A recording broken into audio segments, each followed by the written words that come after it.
discuss some important questions of physics for CDS exam. Okay, here are some past year questions that we will discuss. So without any further delay, let's get started.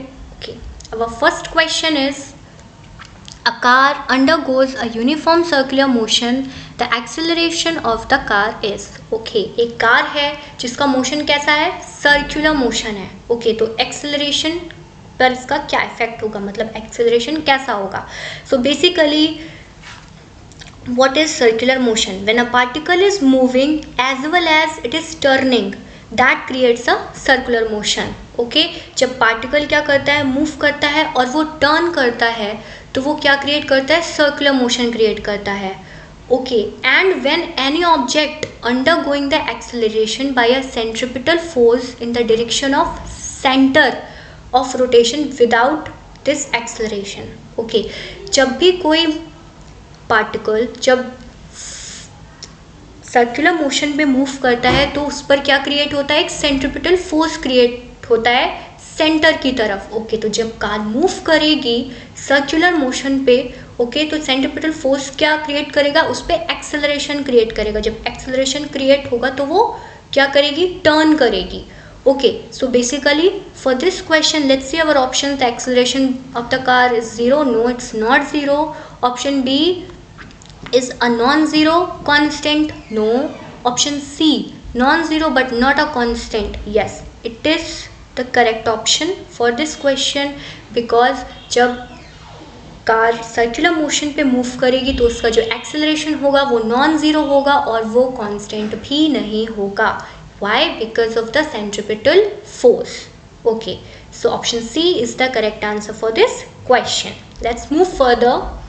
So our next question is, an echo is heard after 5 seconds of the production of sound which moves with a speed of 340 meter per second. Okay, हमें एक sound wave move कर रही है कितनी speed से, 340 metre per second की speed से, और वो एक एको प्रोड्यूस करती है जो कि हमें 5 सेकेंड बाद सुनाई देती है. Okay, so what is the distance of the mountain from the source of sound produced the echo. Okay, तो हमें माउंटेन और सोर्स के बीच में क्या फाइंड करना है, डिस्टेंस कितना है वो फाइंड करना है. क्यों? क्योंकि हम माउंटेन पर खड़े हुए हैं और हमें वो एको सुनाई दे रही है, तो हमें अब तक डिस्टेंस क्या निकालना है, किससे, सोर्स से. ओके, सो बेसिकली एको होती क्या है, जब भी साउंड वेव किसी चीज़ से टकराती है और वो रिफ्लेक्ट होती है तो वो क्या प्रोड्यूस करती है, एको प्रोड्यूस करती है. So let's find the answer for our question. So क्या है, स्पीड ऑफ साउंड गिवन है which is 340 metre per second. Okay, हमने डिस्टेंस को क्या मान लिया, डी मान लिया. किसके बीच की डिस्टेंस, माउंटेन और सोर्स के बीच के डिस्टेंस. ओके, हमें टाइम भी गिवन है, हमें एको कब सुनाई दी, आफ्टर 5 सेकेंड्स. तो साउंड ने कितना ट्रैवल किया, 2D डिस्टेंस ट्रैवल किया. जैसे कि मैंने आपको बताया कि एको क्या होती है, इट इज़ अ रिफ्लेक्शन. तो जब वो रिफ्लेक्ट करेगी तो ऑब्वियसली वो उसकी डिस्टेंस कितनी हो जाएगी, 2D हो जाएगी. And we know the formula, that is speed is equal to distance into time, and we have the values, we will put in it and we'll find the answer. That is our option B, which is 0.85 kilometers. Okay, so the distance between the mountain and the source is 0.85 kilometers. So option B is the correct option. Now let's move further, which is question 3. Now a 100-watt electric bulb is used for 10 hours per day. How many units of energy are consumed in 30 days? Okay, तो एक 100 what का bulb है जिसे कि हम 10 घंटे हर दिन चलाते हैं 30 डेज तक, तो वो कितनी एनर्जी को कंज्यूम करेगा. ओके, हमें इसमें यूनिट में निकालना है. ये बेसिकली आपने देखा होगा आपके घर पे मीटर्स, इलेक्ट्रिक बिल्स जब आप पे करते हैं तो आप मीटर्स देखते हैं तो उसमें आप यूनिट के हिसाब से आप पैसे देते हैं. सो हमें यहाँ पर वही कैलकुलेट करना है. सो हमें क्या क्या गिवन है, हमें इलेक्ट्रिक बल्ब की पावर गिवन है, दैट इज़ 100 वॉट. ओके, हमने कितने ड्यूरेशन तक उसको यूज़ किया, दैट इज़ 10 आवर्स. कितने दिनों तक यूज़ किया, दैट इज़ 30 डेज। ओके, तो हमें टोटल एनर्जी कितनी कंज्यूम हुई बल्ब की, तो what is the formula, power into duration. Okay, so we have the values, that is power 100 watt into duration 10 into 30, so we get here 30 kilowatt per hour, okay, which is our energy consumption. So option C is the correct option for this question, that is 30 unit. So now let's move further, that is question 4. Okay, Rutherford's alpha particle scattering experiment on thin gold foil were responsible for the discovery of. Okay, ये basically सबने सुना होगा कि Rutherford ने एक experiment किया था atomic nucleus को फाइंड करने के लिए। उसने गोल्ड फॉइल पर, बहुत ही थिन गोल्ड फॉइल पर जो अल्फा पार्टिकल्स हैं जो कि पॉजिटिवली चार्ज होते हैं, ओके, उसकी रेन करवाई थी, उनको स्कैटर करवाया था उस गोल्ड फॉइल के ऊपर, और उन्होंने किसकी डिस्कवरी की थी, एटॉमिक न्यूक्लियस की। So option C is the correct option. और बेसिकली उन्हें पता कैसे चला था, क्योंकि अल्फा पार्टिकल का चार्ज भी क्या होता है, पॉजिटिव होता है, और हमें पता है जो एटॉमिक न्यूक्लियस होता है उसमें भी पॉजिटिव चार्ज आपस में रहता है, तो वो बेसिकली क्या करेगा, रिपेल करता है। तो बिकॉज ऑफ रिपेलिंग हमें ये पता चला था कि एटम के सेंटर में क्या होता है, एटॉमिक न्यूक्लियस होता है। So option C is the correct answer. Now let's move further. Magnification is, okay, तो मैग्निफिकेशन बेसिकली होता क्या है, मैग्निफिकेशन ये होता है कि हम जब किसी भी चीज़ को क्या करते हैं, उसके साइज़ को बड़ा करके देखते हैं। तो the ratio of observed size of specimen, okay, by a spherical mirror to the size of the actual, okay, उसे हम क्या कहते हैं, मैग्निफिकेशन कहते हैं। मतलब कि जब हम स्फेरिकल मिरर से किसी की भी साइज को देखेंगे, ऑब्जर्व करेंगे, तो वो हमें क्या दिखाई देगा, मैग्नीफाइड दिखाई देगा। तो option B is the correct answer for this question, observe size of specimen upon actual size. Okay, the next question is rate of evaporation increases with, okay, so we all know that evaporation is a surface phenomena. evaporation क्या होता है, surface का phenomena होता है।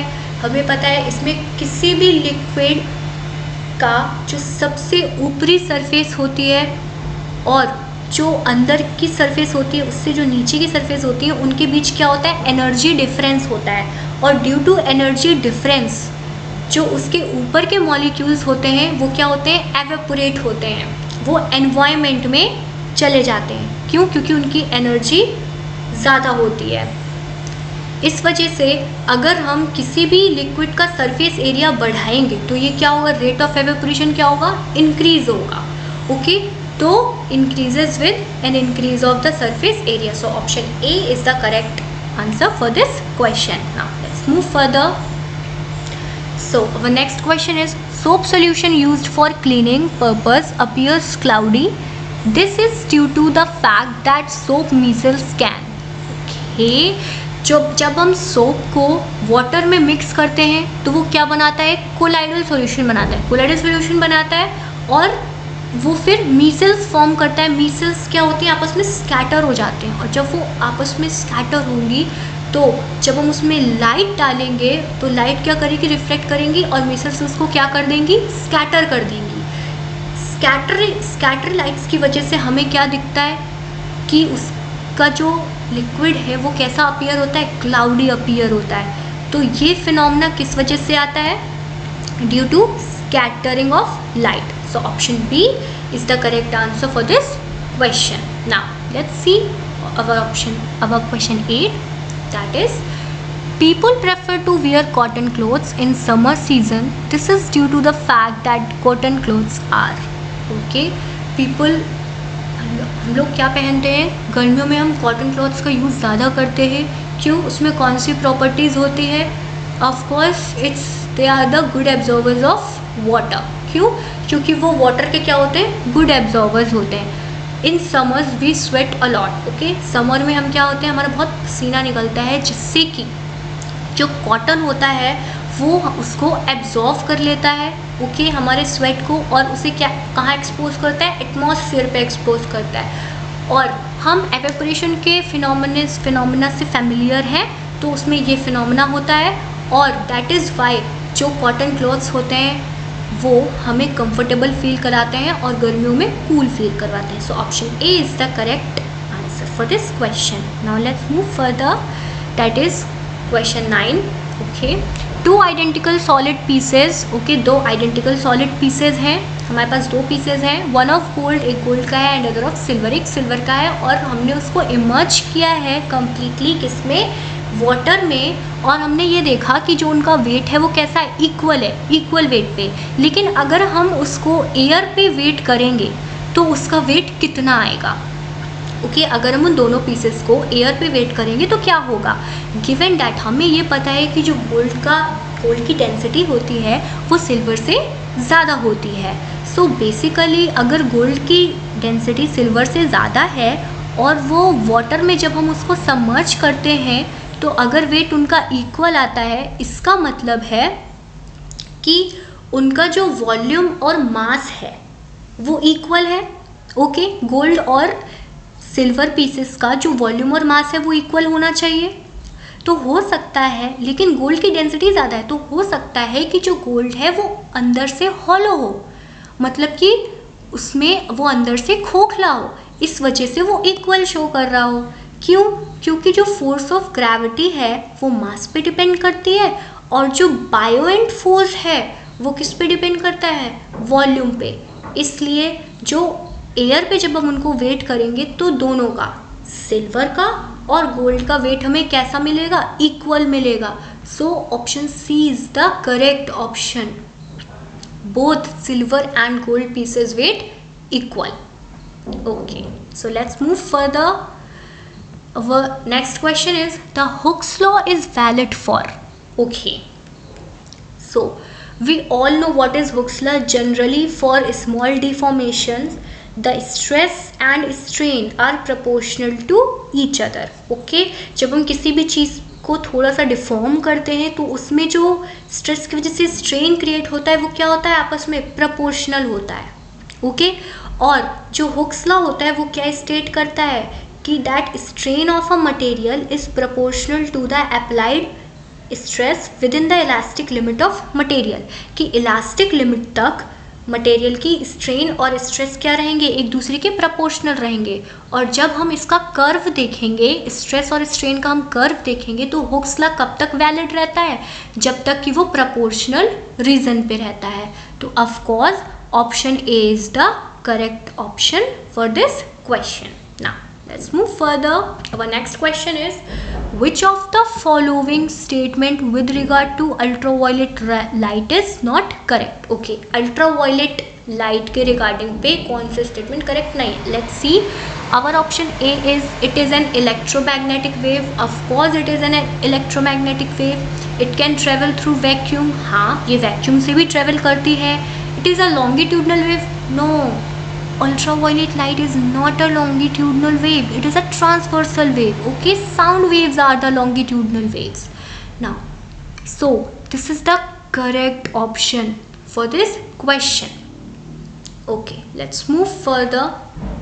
So next question is, if the speed of light in air is represented by c, okay, जो air की जो light की स्पीड है एयर में हम उसको सी से रिप्रेजेंट करते हैं, and the speed of light in medium is v, और मीडियम में उसकी स्पीड क्या है, वी है। Then the refractive index, okay, हमें रिफ्रैक्टिव इंडेक्स उसमें कैलकुलेट करना है। उसका फॉर्मूला बेसिकली हमें पता है कि वो रेशियो होता है, किसका रेशियो होता है, speed of light in air का और speed of light in medium का।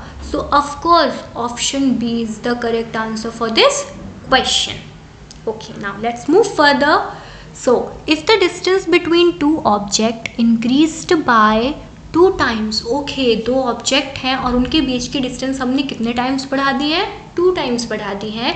The gravitational force between them, उनके बीच का ग्रेविटेशनल फोर्स कितना होगा, सबको पता है कि ग्रेविटेशनल फोर्स का फॉर्मूला क्या होता है, F is equal to G m1 m2 upon r square, okay. तो ये डिस्टेंस के स्क्वायर के इन्वर्सली प्रोपोर्शनल होता है।